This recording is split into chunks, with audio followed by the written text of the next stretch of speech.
It's Wyc Grousbeck selling the team, which is just, again, shocking. We were trying to come up with the last time I was this shocked. Mego, you had a good one. What'd you say? I said, I believe it was when the first part of the Ime Udoka story broke about him being suspended from the team, because it's one of those stories where it comes out of left field. There's no rumors about it that were openly shared. You didn't even know that this is something that was supposed to be in the realm of possibilities right now for this ownership rumors group. about it. Forget rumors about it. The owner just came out and said, I want to be paid in parades, plural. You're going to hear later on in the show, and we'll get to your phone calls. Immediate reaction on this. Phone line's wide open for you, 617-779-7937. Your thoughts on Wyc selling the team. What does it do for the Celtics' big picture? What does it do for them in their chances to repeat next year, where they've already laid a lot of foundation for next year's roster, the White signing included? How about their dynasty window? How big is their window? We can get into all of it again at 617-779-7937. You'll hear Wyc talking to Dan Roach, talking about, I got to design a ring next, and all these things. So, quite the opposite. Forget rumors. The owner's talking about what he's going to spend and how he wants to be paid in parades and how it's going to be going on for a long time. And, they had a 6-year window. He said that earlier this season with just this group. It's like the way he had been talking is the complete opposite. So what happened? I mean, what is legitimately, what's going on? What happened? Here's the statement that the Celtics put out. And this is in the last, 15 or 20 minutes.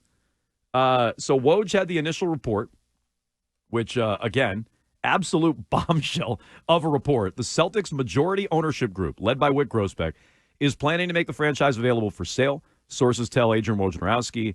The investment group purchased the team in 2002. What did we say that purchase price was? $360 million? Yes. Okay. Massive development for one of sports' most valuable properties. It's worth a little more now, I would say. That's the initial tweet. Mego, you were telling me it's valued at 4.7, something like that? Yes, I looked this up right before the show. Forbes had it listed as the 4th most valuable NBA franchise. This is before the championship season started, so October 2023. They were valued at $4.7 billion. Okay, so there you go. Celtics put out this statement. Boston Basketball Partners, LLC, the ownership group of the Boston Celtics, announced today its intention to sell all the shares of the team, which means Wyc, I would imagine, Pags, everybody, right? Rob Hale, they're all going to sell their ownership shares, I would think. The controlling family of the ownership group, after considerable thought and internal discussion, has decided to sell the team for estate and family planning considerations. A lot of people assuming, and I think we were looking at this earlier, you got to wonder what's going on with Wic's family. His father is 89 years old. The managing board of the ownership group expects to sell a majority interest in 2024 or early 2025, with the balance closing in 2028, and expects Wyc to remain as the governor of the team until the second closing in 2028. So, look, I'm not well-versed in this sort of language, but my guess is Wyc sells his stake first.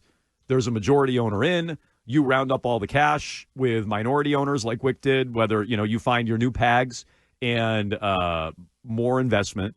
And then by 2028, the whole sale is finalized and over and done with. And so 4 years from now, there's going to be a full-on new ownership group. And by 2024, late in 2024 or early 2025, Wic's going to be out after winning a title. What's going on? What's happening? The biggest question to me is, what is the timeline of putting together this exit strategy? Because as you said, there's been this messaging directly from Wyc over the last entire season, even before the season began, about this window for championships and the investments that they're making in the team and being paid in parades. And some of that just ramps up as they're winning and it's exciting.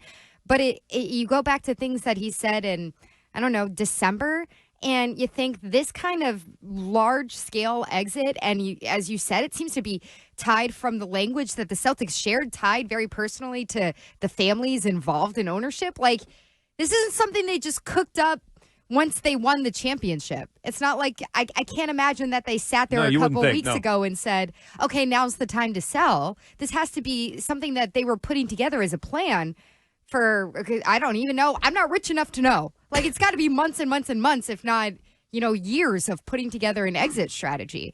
And so it's a little confusing to me that the language has been what it's been about, we're going to be the stewards of this team for the better part of a decade. And now it's, Well, we're going to be in transition here for a little bit, and you're supposed to be winning championships. I'm looking forward to Hillman being the next owner of the Celtics. I think Hillman, Ernie Bach Jr., and the rest of that group, I think, should make it. Okay, but seriously, who's going to buy him? Like in all seriousness, like is it going to be an out-of-town owner? Like, one of the things we liked about Wyc was that he was local. Right. It's the thing that people like about Kraft. Are we going to have another Jeremy Jacobs or another John Henry? You know who's out-of-town a local billionaire that could be interested in this? Who?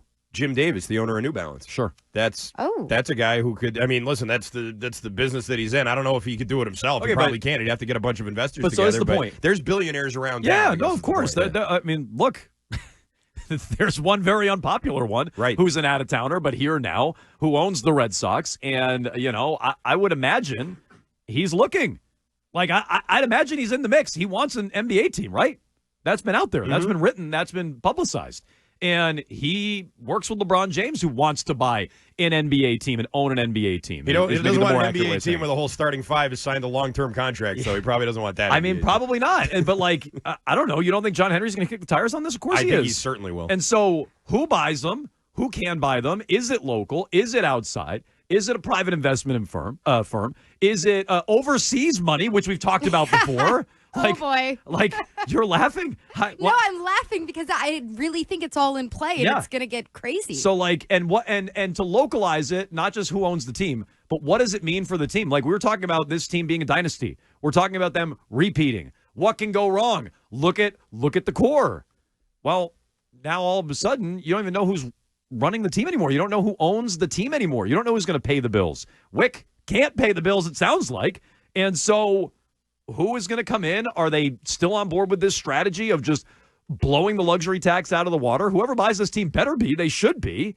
So I don't know. There's a lot of questions that come out of it, and we don't really have a ton of answers. Yeah, the only thing we know for sure is that the one owner that we didn't want to sell their team is selling the team. Like, that's basically all we have to go on right now. And I think that, it's almost like a self-fulfilling prophecy. We should have known that as much as we gassed up Wyc Grousbeck over these last couple of months and talked about how he's such a great example and how all the other owners should be doing what he's doing, this just seems like one of those this is why we can't have nice things situations. Like, the one guy that we're looking at, the one guy we all believe in, the one guy who's trying to revolutionize the way these owners look at their teams. No, it's true. And all of that is now suddenly faced with the bill and thinking, you know what, I got to get out of this. I was prepared to come in today and applaud Jeremy Jacobs and go, well, look, he might actually be doing what Arcan's been asking the Red Sox to do or the Patriots to do, which is follow the Celtics model, spend some money, bring in some talent. Like, you can't go over the cap in the NHL like you can in the NBA, but you can spend to the cap and you can bring in some impact talent. And I was about to applaud Jeremy Jacobs today before this news with Wyc for adopting that Celtics model in some ways. And so, yeah, the most popular owner in town. No questions asked. The most popular owner in town. I think you ask any fan in this city, the best owner in town, the only one we really even like, as Arcan said. And now he's out, and he's selling the team, and it could be gone by late 2024, early 2025. Like, that is wild. And that was not anywhere on the horizon. In fact, Wyc Grousbeck was saying the opposite. It feels like just a week plus ago, at the parade. They haven't even picked up all the confetti yet, and he's selling the team. Like, this is unbelievable. And it sucks, too, because now all John Henry, Robert Kraft, all them can be like, see what happens? You spend all this money, and all of a sudden you can't keep up with it. This is why we're acting the way we are. This is why we're running the teams the way we're doing it, is because if you don't, you end up having to sell because you overextend yourself and you pay too much money. See, we were right all along. And that sucks. I mean, that really sucks to have them sort of feel justified by running their team in a way that is counterintuitive to winning while Wyc's out there spending and the team's winning and having parades and everybody else is going, see, you can't run a business like that. I'll say this much. For the position that the Celtics are in as a franchise right now, everyone's, huffing and puffing about how they're going to be in the second apron and all of this. You got two Supermax deals that one is going into action, and then they're definitely going to give it to Jason Tatum. And I think it's just kind of pie in the sky thinking that you're going to have some benevolent local guy or group of local people who come in, buy the team, and treat it with the level of respect and, I guess, like a fan that Wyc did. I mean, I don't want to pretend like, oh, he's like the greatest owner ever or anything like that, but he's done a pretty good job of maintaining the Yeah. product even through some of the lower Yeah, times. I mean, look, let's not also pretend like he's been in the luxury tax every year. This is one thing that, Yeah. like he barely was in the luxury tax a year ago. He's just about to but go. he's made rebuilds tolerable. He's about to go way into the luxury tax now, and now he's selling the team. So, like, I don't want to give him too much credit, but he's definitely the most popular owner in town. He's the best owner in town, and he made a crap ton of money off this, and he's looking to cash it in. And so, when you say let's not be naive about things, this is the one sort of thing that really can change the window for the Celtics. It can close the window for the Celtics or start to close the window for the Celtics. If you're not going to pay for the talent that's on the team, then what good is the talent on the team? Like if a new owner comes in and says, well, yeah, I like this, but I'm not paying all these taxes. Let's peel off contract X. Let's peel off contract Y. Let's trade away player Z. Well, now all of a sudden, all the talent we're so confident in, the team looks totally different. And so, yeah, that's just a staggering twist. And I can't help but connect it to the basketball court. Like, they signed Derek White today. They're going to sign Tatum, we think, right? Ryan asked in my ear, is the Tatum extension a foregone conclusion? My answer would be yes. If I'm buying this team, Yes, I feel that way. I don't want the Celtics without Jason Tatum. So my answer would be yes, but that's just a guess. I don't know that for a fact. So, yeah, I can't help but connect this right back to the basketball court for this year. The way the day's going, like, you know, it's going to be like, oh, Jason Tatum Tatum's requests a traded. trade from the Celtics. I'm like, okay. You know? That is true. That's the way the day's going. So anything's possible. But I think he'll still get his contract. I don't think that this should affect a repeat next year.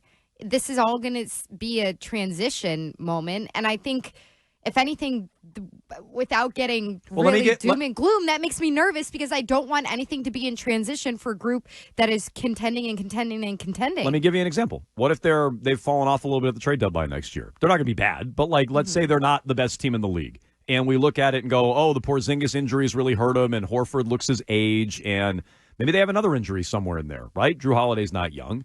And the new owner's coming in and going, ooh, you know that luxury tax bill might not be worth it. And so I think it does impact the team next year, like potentially impacts the team next year. If they're rolling along and they're on pace for another 60-win season and outscoring their opponents by double digits, and it looks like you're going to hang another banner, I don't think anybody's coming in to break it up.